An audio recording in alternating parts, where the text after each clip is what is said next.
You're listening to the CyberWire Network, powered by N2K.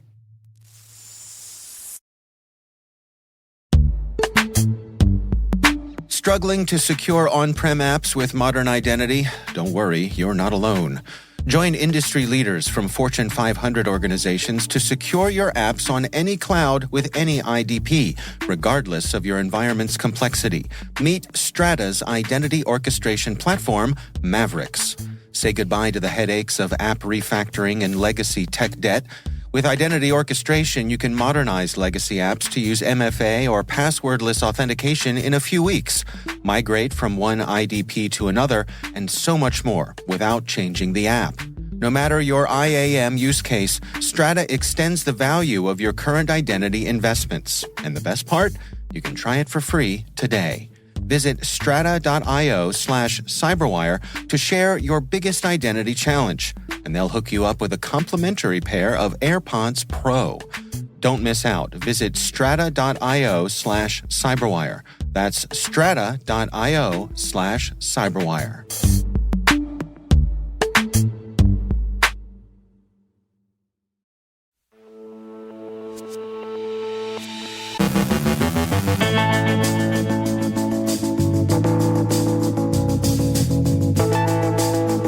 New targets of Chinese cyberespionage are uncovered. Monti ransomware is back. An evasive phishing campaign's been exposed. A Realtors network's taken down by cyberattack. A closer look at no-name 05716. Perspective on cyberwar. Remember Pearl Harbor, but don't see it everywhere. Ben Yelin on the Consumer Financial Protection Bureau's plans to regulate surveillance tech. Microsoft's Ann Johnson and Charlie Bell ponder the future of security. And scammers are targeting kids playing Fortnite and Roblox.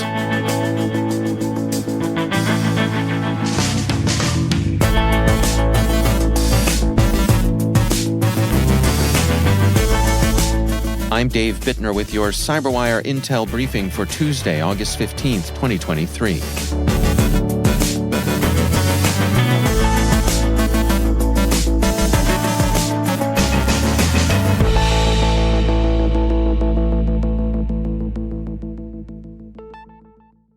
The Washington Post reported yesterday on the recent compromise of the Microsoft Cloud, currently under investigation by the U.S. intelligence community, as well as by the Cyber Safety Review Board. At least one member of Congress, Representative Don Bacon, a Republican from Nebraska's 2nd District, a strong supporter of Taiwan who serves on the House Armed Services Committee, said Monday that the FBI had informed him that his email had been compromised in the incident. The espionage itself is remarkable for its successful execution, not for its novelty. Intelligence services collect like this whenever they can. The U.S. government's exposure to the attack, however, is remarkable. As the Post notes, it was unclear how the government could have prevented it while relying exclusively on Microsoft for cloud email and authentication services. The risks of the alleged security monoculture will doubtless figure in the Cyber Safety Review Board's inquiry. Microsoft's own assessment of the incident has concluded that the threat group, Storm-0558, was forging Azure Active Directory tokens using an acquired Microsoft account consumer signing key. Microsoft wrote yesterday, this was made possible by a validation error in Microsoft code. Storm-0558 is an espionage operation. Its targets include U.S. and European diplomatic, economic, and legislative governing bodies, and individuals connected to Taiwan and Uyghur geopolitical interests. The group's post-compromise activity concentrated on accessing and extracting emails from the target's accounts. Microsoft has mitigated this particular risk and says no customer action is required. We note in disclosure that Microsoft is a CyberWire partner. BleepingComputer reports that the Monti ransomware has resurfaced after a 2-month hiatus and is using a new encryption tool to target VMware ESXi servers at legal and government organizations. Researchers at Trend Micro state that, unlike the earlier variant, which is primarily based on the leaked Conti source code, this new version employs a different encryptor with additional distinct behaviors. As of this writing, only 3 security vendors that had the sample tagged it as malicious on VirusTotal. Netscope has been tracking a 61-fold increase in traffic to phishing pages hosted on the free hosting service Cloudflare R2. The phishing pages are primarily targeting Microsoft login credentials, with a smaller focus on Adobe, Dropbox, and other cloud apps. The researchers note that the attacks show both misdirection and discrimination. Netscope writes, to evade detection, they are using 2 noteworthy techniques to prevent scanners and URL analyzers from detecting the phishing pages. First, they're using Cloudflare Turnstile to protect the pages with a CAPTCHA. This technique prevents scanners and analyzers from visiting the URLs and observing their contents while allowing victims to easily access the pages. Second, many of the pages only load the malicious content if it was passed by another malicious referring site. This helps ensure that only the intended targets are served the phishing content. A cyber attack against data hosting provider Rapatoni Corporation has taken down numerous multiple listing services, the MLS, used by Realtors around the country. Peg King, a Coldwell Banker agent in Petaluma, told the North Bay Business Journal, "It's paralyzed the real estate industry. We can't add listings. We can't make price changes. We have no idea how to show properties unless we try to figure out who has something listed." The website The Real Deal reports that the incident was a ransomware attack, and the FBI is investigating. Radware researchers offered an unusually close look at the Russian hacktivist auxiliary no-name 05716. They presented their results at Black Hat and also shared them with Cyber News, which has an extensive account of the study. They gained their insights by infiltrating the group. Cyber News writes, so in the name of research, the 2 security experts created a fake profile, joined the over 11,000 other volunteers following the group's DDoSia Telegram channel, and downloaded detailed instructions on how to participate in the experimental gamification challenge. They see No Name ascending as its colleagues in Killnet and Anonymous Sudan decline. No Name is now, by a considerable measure, more active than other Russian hacktivist auxiliaries. No Name runs a platform, DDoSia, which, as the name implies, affords a way of crowdsourcing distributed denial-of-service attacks against targets in Ukraine and countries that support Ukraine. The researchers put the tally of attacks in the first half of 2023 at 1,074. 32 different nations were hit in only 176 days. The motivations of the hacktivists participating in DDoSia are mixed. They're driven in part by Russian patriotic zeal, but also in part by the promise of payment. No Name promises hundreds, sometimes thousands of dollars in altcoin to participants who earn it, but it's unclear how large the payouts have been. The payment system isn't well constructed. The Radware researchers found that it was relatively easy to manipulate in ways that pulled in cryptocurrency a participant wouldn't otherwise be entitled to. No Name is best known for nuisance-level attacks against vulnerable targets of opportunity, but Radware sees signs of that changing as the auxiliary looks to higher value, higher payoff targets in critical infrastructure sectors. The researchers also don't see No Name and other hacktivist auxiliaries standing down when Russia's war eventually ends. They'll probably form an enduring feature of the threat landscape. One of the striking features of Russian cyberwar during its invasion of Ukraine has been its surprising lack of decisive effect. When Russia wanted to shut down power generation, it used missiles, not malware. Many have wondered why this has been so. It turns out that cyberwar is real, but it's not real in the bolt-from-the-blue way many imagined. Mike Yang, U.S. Deputy Assistant Director of Defense for Cyber Policy, addressed the mismatch between expectation and reality during a presentation at DEF CON. The cyber threat, she argued, is real, just not decisive in the way popular imagination expected it to be. She doesn't put it this way, but it's probably better to analogize cyber operations to espionage, reconnaissance, surveillance, and electronic warfare than to massive kinetic strikes. Policymakers often ask, Yang said, can you just give me a cyber option? This, however, is tougher than it seems. It takes time and preparation. It takes understanding. It takes engineering. It takes coding to design a cyber attack, she said. It's not what I think a lot of people expect. And finally, you like those in-game purchases, don't you? Well, the in-game money isn't exactly the same thing as real money. It's less fungible. Wired reports that thousands of websites belonging to U.S. government agencies, leading universities, and professional organizations have been hijacked over the past 5 years to deliver malware or malicious apps under the guise of free in-game currency and skins for Fortnite and Roblox. Many of these scams are targeted at children. According to TechSpot, Epic Games stresses that there is no legitimate way for players to sell, gift, or trade V-Bucks, Fortnite's in-game currency.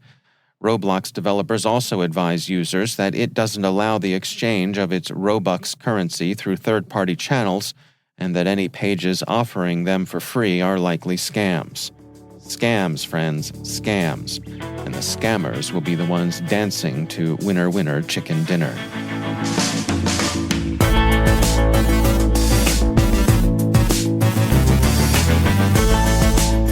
Coming up after the break, Ben Yelin on the Consumer Financial Protection Bureau's plans to regulate surveillance tech. Microsoft's Ann Johnson and Charlie Bell ponder the future of security. Stay with us.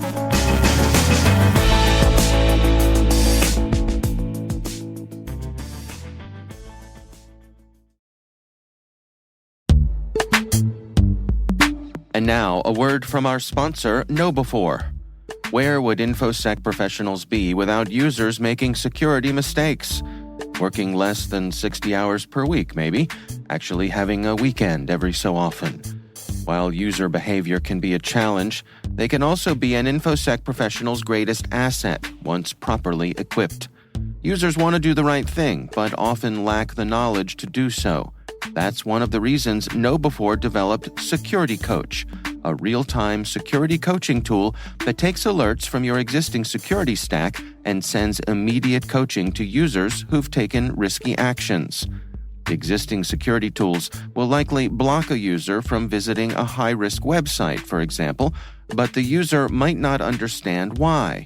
Security Coach analyzes these alerts and provides users with relevant security tips via email or Slack, coaching them on why the action they just took was risky.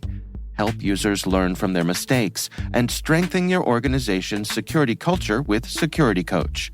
Learn more at knowbe4.com/securitycoach. That's knowbe4.com/securitycoach.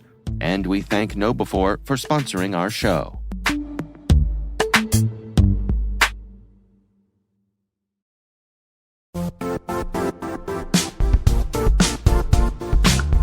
Are you frustrated with cyber risk scores backed by mysterious data, zero context, and cloudy reasoning? Typical cyber ratings are ineffective, and the true risk story is begging to be told. It's time to cut the BS. Black Kite believes in seeing the full picture with more than a score, one where companies have complete clarity in their third-party cyber risk using reliable, quantitative data. Make better decisions. Reduce your uncertainty. Trust Black Kite.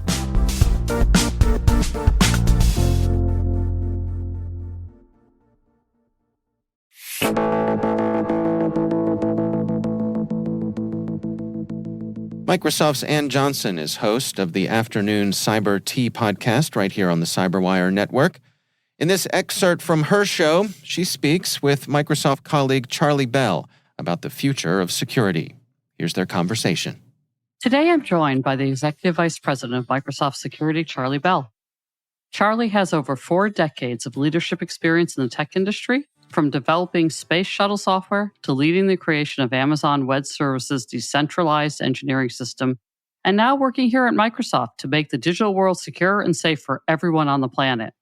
Charlie relishes big challenges and believes that bold innovation is possible with deep curiosity, continuous learning, and an emphasis on rapid problem solving. And you're coming up, as you mentioned, on 2 years, and obviously you had this really impactful and meaningful career before Microsoft. So tell me, why Microsoft and why the pivot to security? Well, like I said, I was looking at, when I started thinking about, well, what what is the big problem in the world that I want to work on? And the more I thought about it, security is I call it the mother of all problems, because almost everything we do in technology can become a weapon in the hands of someone. And so you think about all the advances that humanity has had, since fire, and everything that we create in the computer world and the technology world can be turned around and used as a weapon. And so you can't really make the kind of progress we all want to make unless we first solve this problem. So it's kind of the mother of all problems. Unless you feel secure, imagine, all the work that we're going to do to change the world of transportation. We're going to have a lot of autonomous cars, and we're going to have all the rail that's driven by software, and just all the transportation world is incredibly digital now. Well, it's a surface area that makes you very nervous about what attackers might do, or power infrastructure. We've seen attacks on gas pipelines. One of the things we hate about ransomware is they go after hospitals. And so when you think about this problem, until you solve this problem, we have to walk afraid in everything we want to advance, because everything we add could end up being a new source of problems. So for me, this was like the biggest problem of all. And the other thing that makes it very interesting is you have a bunch of bad actors out there who are innovating to try to create new problems, and getting ahead of that innovation. I know you know this. And as you look to solve that, I listen in on, and participate in a lot of the calls you have with your leadership team. And one of the things that always struck me, and that I think is really poignant to security, is this leadership philosophy you have around rapid problem solving. Can you tell us a little bit more about that and explain why you think speed and acceleration of problem solving is so relevant, particularly in the security space? Yeah. Well, a couple of things. One is, as I said, it's the mother of all problems. And so if you want to think of it, is you got to be faster than the fastest innovation. So take the absolute tip of the spear in what's happening, and you got to move that fast if you want to protect. And so that's one driver of speed. We're seeing it play out in generative AI right now. Microsoft's the first mover in this space, but we got to move really, really fast in the security world just to make sure that customers can confidently move forward with it.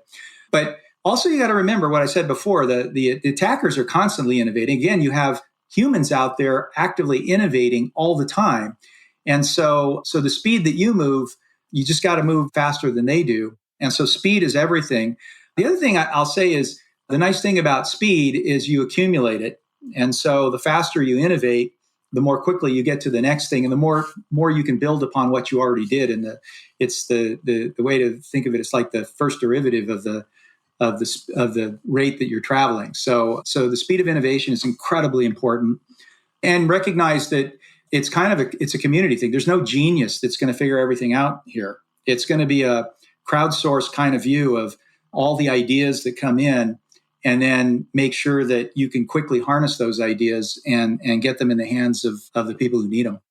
It's incredibly important. Let's switch a little and talk innovation, right?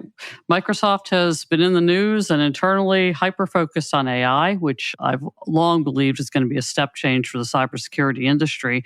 So what do you think about the overall promise of AI, and what global issues, not even outside of security, do you think are going to be addressed with AI? Well, the first thing I'll say is, we talk about the asymmetry of the attacker, the fact that, they come at us from any point. It's like first move in a chess game. They get to move first. But we actually have an asymmetry too. The asymmetry on our side is data. We get to see everything. Microsoft, we talk about the 65 trillion signals a day, but we have a tremendous amount of data. The nice thing about AI is it's all discipline. It doesn't care about a particular discipline. It thinks about across all of it, and it thinks about it with lightning speed. It knows. It can say, I need to go look at the access logs for X and pull a query and grab it and use that information to provide context for the next action that it's going to take. And it does all that at machine speed. And so if there ever is going to be anything that totally changes that asymmetry, it is AI. Ann Johnson is the host of Microsoft's Afternoon Cyber Tea podcast. You can find that right here on the N2K CyberWire network.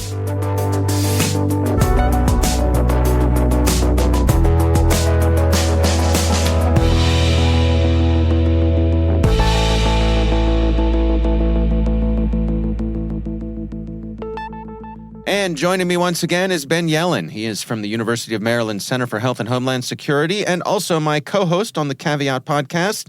Ben, welcome back. Good to be with you again, Dave. Interesting story. This comes from the folks over at Reuters, and it's titled, U.S. Watchdog to Announce Plans to Regulate Surveillance Industry. What's going on here, Ben? So we've talked both on this podcast and on Caveat about the problem of data brokers. So it's very profitable to scrape data from users and sell it.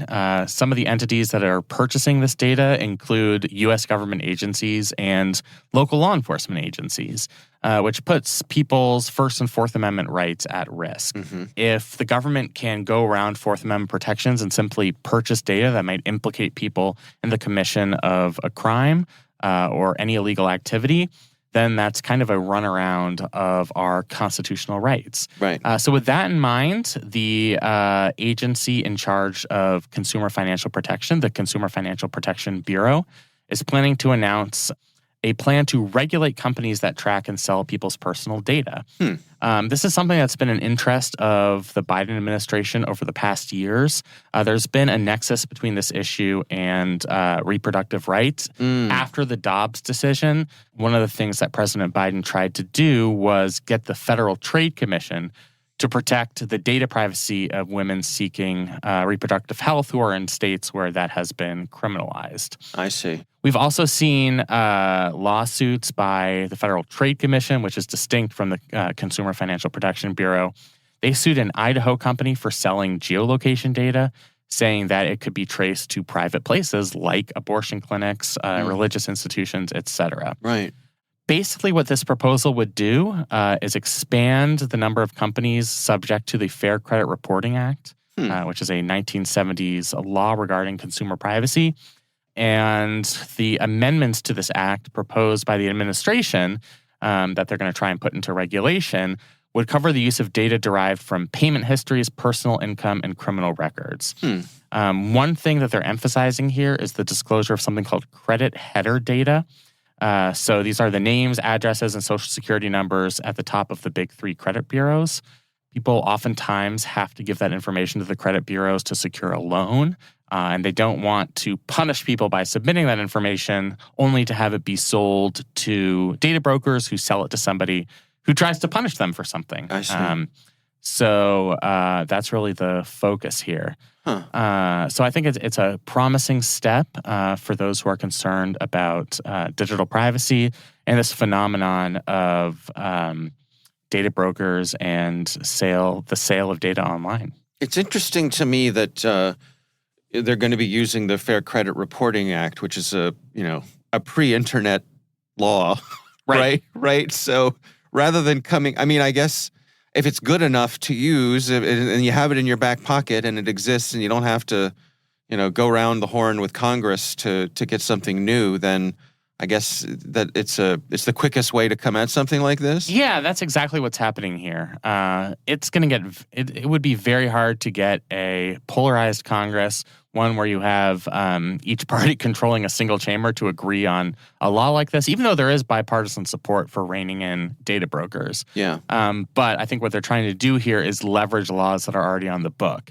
Now, this does lead to a patchwork approach. This only really addresses information collected by the three major credit bureaus. Mm-hmm. So it's relatively limited in scope, even though that's a lot of information. And basically more than any other industry, people do give a lot of sensitive information to these reporting agencies. But it is still limited in scope. So that's just one downside of relying on this federal statute. It becomes kind of a patchwork where you address problems one agency at a time. Yeah. I wonder if it puts these surveillance industry companies on notice that they're going to be getting more scrutiny from the federal government. I suppose the cynical take would be that if they come at them for a limited amount of things, then the government can kind of wash their hands and say we're doing something about it. Look, we're doing something. But I guess time will tell if this actually has any meaningful dent in the methods and degree to which this surveillance economy operates. Yeah, I think the way you put it, a surveillance economy, is correct. There's a lot of money to be made in this. Mm-hmm. So I think the industry would be okay with limited regulations pertaining to very specific things like credit reporting. But if we started talking about blanket bans on data brokers, then the industry would freak out, rightfully, because it would threaten their ability to make a profit. All of this data is very valuable. Yeah. You do have to balance the effect that it would have on the market with, I think, the really real need to protect people's digital privacy from these data brokers. Right. All right. Well, we'll keep an eye on it to see as it develops what it actually does affect. But interesting development for sure. Ben Yelin, thanks so much for joining us. Thanks, Dave.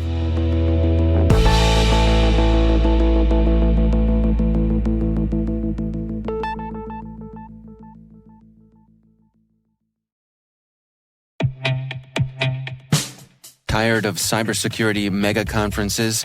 MWise is different. With a focused agenda and targeted problem solving, MWise is where security's best go to get better. From September 18th through the 20th in Washington, D.C., you'll join a special community of security's sharpest minds, hear perspectives you might not get anywhere else, and reach a new level of mastery that'll prepare you for what's next. Register early and save at mwise.mandiant.com/conf23. That's mwise.mandiant.com/CONF23.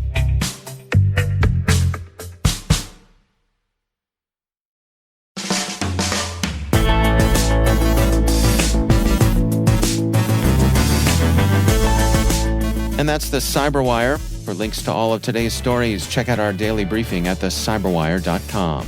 We'd love to know what you think of this podcast. You can email us at cyberwire@n2k.com. Your feedback helps us ensure we're delivering the information and insights that help keep you a step ahead in the rapidly changing world of cybersecurity. We're privileged that N2K and podcasts like the CyberWire are part of the daily intelligence routine of many of the most influential leaders and operators in the public and private sector, as well as the critical security teams supporting the Fortune 500 and many of the world's preeminent intelligence and law enforcement agencies.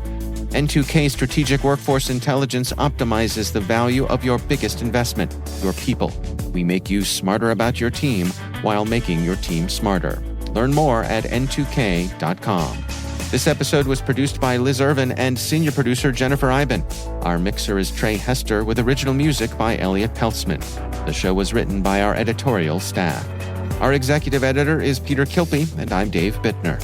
Thanks for listening. We'll see you back here tomorrow.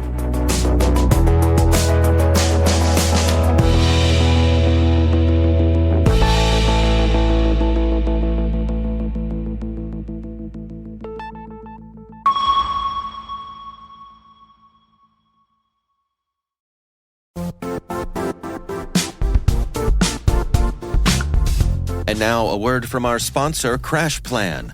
The tried and true method for making sure you're covered is to always have a backup plan. CrashPlan takes data preservation seriously. They provide data resiliency by automatically backing up endpoint files to the cloud every 15 minutes with 256-bit AES encryption in transit and at rest. CrashPlan helps you tackle data challenges like ransomware, breaches, migrations, and legal holds. The undeniable solution for the inevitable: back up better with CrashPlan. Try it for free at crashplan.com.